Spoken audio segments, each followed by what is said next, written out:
Hey guys, Ted with GammaEdge here, coming at you with the post-market recap for September 4th, 2025. NFL season kicks off tonight, so something exciting. But if you're in the market, got a little bit of fireworks today, right? We got that iron condor structure in play.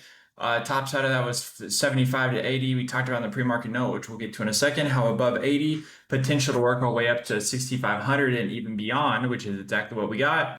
Intraday tools were supporting that, upside speculation throughout the day as well, whether it be our, intraday volume analysis or market trend model. So with that, we will briefly touch on the pre-market plan, get into the intraday tools. Keep in mind, we did a YouTube live both this morning and intraday. So obviously, right, probably boring to go back in time and watch those with hindsight, but right, good sports teams, they go back and watch the game tapes. So you should be doing the same as well. Hence why we make all these videos. So as we hit on in the pre-market video, right, game plan, SPX, full complex, AM complex, PM complex, all those were fairly bullish. Thing that we were looking at is, 6,500 was globally just a key transition zone level that we want to be cognizant of on all the full complex timeframes.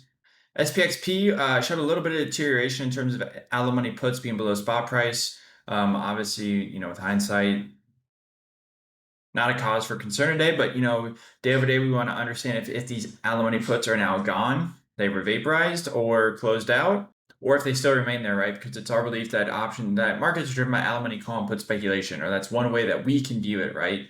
And so it's basically a sine curve between call and put dominated structure. And so it's possible that we could have started seeing the turn of going from a call dominated to a put dominated environment. However, after today, that is not so much a concern unless we come back tomorrow, right? And we see that this is continuing to erode. And right, this by itself is not necessarily actionable. It's more of just developing a situational awareness and just systematic framework that we go through every single day. And then getting into our 0DT dashboard, right? Iron condor structure was in play today is like 10,000 contracts wide, maybe a little bit more. I don't know, around 10,000, close enough. Drunken tether range identified at 65 down to 10. That's 64.10, 64.65, that is. Right, and then the other thing that we were discussing is if the iron condor structure was not there, kind of where would the natural transition zone be? So just deleting all this stuff, right? Like, where do you guys think it would be? It'd be right in this region right in here, okay? So kind of 64.45, 64.50. Again, 64.50, remember, is kind of a global level, important for the all complex view. So important here, just looking at the distribution of speculation. And so, right, there's just a couple of key levels, that we're watching. Couple of key transition zones. That's just kind of what our philosophy, our methodology is. And just to recap what it was, right? Let me get here. Sorry. So getting back to this, right? We have a lot of named levels that we go through, kind of writing our if-then statements. That's how we approach the market. It's a level-to-level system, right? Anyone can tell you what key levels are, right? But then it's just understanding how you're going to go about trading that. And right, it's not necessarily our responsibility to tell you how to trade that. Like, you should have your own system, right? And just implement the GammaEdge tools and implement those key levels. But we are also traders at the same time, right? Using our own money, putting behind the tools, the methodology, the education, all that good stuff. So more or less put our money where our mouth is every day. Right, at the end of the day, that's one of the values you get with being with GammaEdge is, we were in the Discord, 40, 50 people at a time today discussing markets all day. We had those intraday videos on YouTube, pre-market preps, all that good stuff. So you should be very prepared, understanding what the day could bring, and based off of, what price action actually does, what a potential plan of attack would be. And this doesn't just go for 0DT, right? We also do swing trading stuff, which I will get to after rounding this out. So anyways, getting back to the plan. So it kind of starts with the natural transition zone that was right in here. Above this natural transition zone, looking for a push to the top of drunken tether range. We know top of drunken tether range acts as very good goalpost where we need to see kind of an acceleration of call buying, an acceleration of just buying in general to propel us through that level. And then we had the unique iron condor structure today. So really not a ton of room between drunken tether range and top of the iron condor structure, where we could have, again, another kind of key goalpost. But above that, we expected to see acceleration right to 6,500. There's kind of a big glob of speculation up here from 6,500 to 6,510. So that was kind of a natural acceleration point higher if we started to see additional call buying speculation, just buying in general, coming above that level. And so just very simple if-then statements, right? If above this level, then we're moving to that level. If above that level, then moving to this level. But if we reject, then potentially something, right? So I know that my understanding complex, but it's also the first time you could be hearing it. But it is pretty simple and liberating because before the market opens, you kind of understand what your key levels are and what we're looking for to get long or short. And then just replaying it right, 64.50, very good level. 64.45 kind of almost held to the penny. Then from there, just a nice progression higher, eventually working through the drunken tether range, working through the top of the iron condor structure, and then kind of got an acceleration to 6,500 at the end of the day. And so, yes, again, understanding that as hindsight, but you saw the plan laid out. You saw that how we interpret the structure. We were discussing this throughout the session as well. Other intraday tools that we look at. First off, this is the market trend model. If you don't know what the tick index is, you can Wikipedia it. Good art right up there, but it's just a way of measuring kind of real-time buying and selling that is taking place in the market across the various exchanges. And a couple things to note, it's just a linear update is what we call that, which is just sustained buying throughout the session. And not only that, but the filter tick was also linear up as well, which is a measurement of large buying or selling. In the case of today, we had buying throughout the day. So again, going back to the if-then statements, we had the momentum of the market under the hood clearly was moving higher, so that we should have been favoring trades that would have benefited from the market moving sideways to higher. So whether that's selling premium, getting long calls, long futures, long stock, selling credit spreads, debit spreads, whatever. There's a million ways that you can express your trades using the GammaEdge data. It doesn't have to just be option trades, right? But at the end of the day, someone said it good in our technical questions where he used to manage trades based off the delta as opposed to now he's managing them based off key levels. And is just having a lot more success, right? Because the market doesn't really care if your trade went from 10 deltas to 25 deltas. What it cares about is the positioning at specific levels. And trading against those levels is where you get those asymmetric risk trades. So the next tool we always go through, mentioned throughout the session, is our Vol M tool. So this is based off SPX 0DT volume. Call side is green, put side is red. What we do is we look at the centroids, which is every 5 minutes we aggregate the volume for SPX 0DT. We do the distribution of it, find the midpoint of that distribution, which is a centroid, and we plot that. So plot, plot, plot, plot, plot. So throughout the session, from the open to any given time, we can understand what the trend of speculation, trend of behavior has been.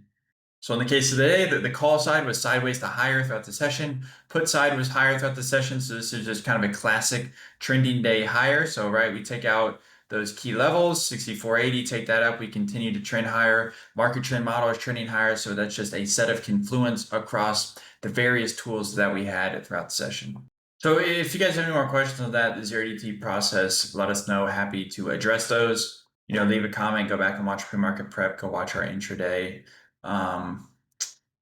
videos, just how we were thinking about things. Right, and then now shifting gears to swing trading. So there's a couple of different things that we do. First off, we have a 100% mechanical strategy, P-Transit plus GEX. Those are kind of two core bullish levels, 100% mechanical back-tested strategy to that.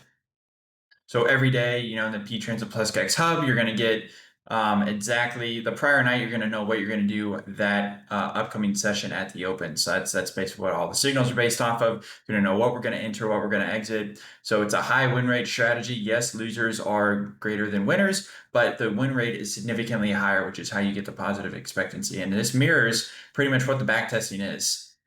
If you're not familiar with the strategy, go to GammaEdge.us. You can go to our blog, then read the article right here on the P-Transit plus GEX strategy. You can see significant outperformance relative to SPY, basically on any time frame from 2013 to present. Why 2013? Because that's when our data goes back to.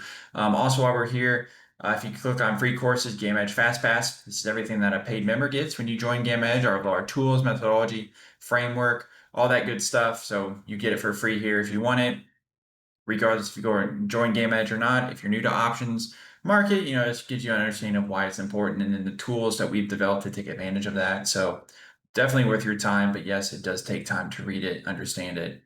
But unlike some places, the people that actually wrote it are available more or less 24/7 to answer any follow-up questions that you have to make sure that you know how to use this within your trading toolkit. And so anyways, yes, we have our P-Transit plus GEX strategy. We also do the discretionary things as well, just using the tools. As an example, I produce a few watch lists every day, a bull list and a bear list that is based off of, call dominant, put dominant environments. And then, just like above the 21 moving average just as a simple, just kind of trend filter, just so we can find those good stocks to be looking at, and that bear list of stocks either just you're looking to short or just not to touch.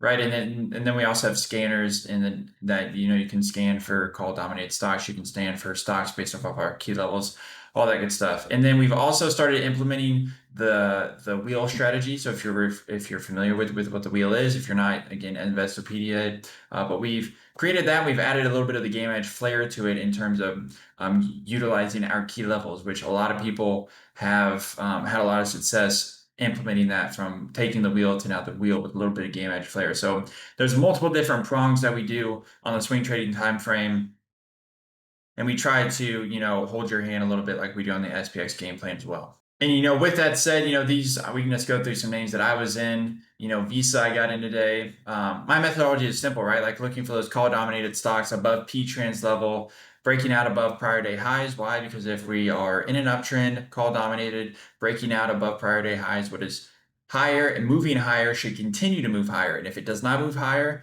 then that is key information that something potentially has changed and our thesis is no longer valid. So just again, a simple way to risk manage the trade. Right, so we got into that, got into MU today. I mean, MU, right up off the bat, kind of right around P-trans, and just ripped higher basically to plus Gex in the day. So that was a great move. Intel, same deal, consolidating right at P-trans, ripped higher above prior day high. Great move. Tesla, it's saved by the P-trans level today, so I stayed in the trade. Think of these as zones, not as specific levels. So just try and give it room to breathe, room to work, especially with the backdrop of the market was so strong. Was not super eager. It's like, choke off a trade, give it some room. United Healthcare, again, held P-trans, so good to see. Disney, nice recovery day. We don't have that in the script, but if we go to our web app real quick, we can look and we can see what it is. Yeah, P-trans 117, so as long as it holds that level, good to go. Palo Alto Networks, this has been a great move. I got down in this area right here, so it's been a very nice winner. Just waiting for some more premium to erode my position, and then we'll be exiting that, but really no reason to be getting out of that trade. And then Citi, again, Citi held P-trans in the pre-market, great move higher. So all these are working well. Just a good day, right? I've been taking losses as well, wins and losses. That down move we had a couple days ago, I stopped out of some positions, but that's literally trading. So show you the good ones, show you the bad ones, and everything in between. So with that, that's all I have for you guys tonight, right? We reviewed SPX 0DT, those levels, how to use our tools intraday, and then going over a little bit of swing trading stuff as well. So with that, appreciate the time. Friday, tomorrow, so be no video, but we'll see you all next week. We'll be doing pre-market stuff, intraday stuff. So see you sometime tomorrow. Thanks. Bye.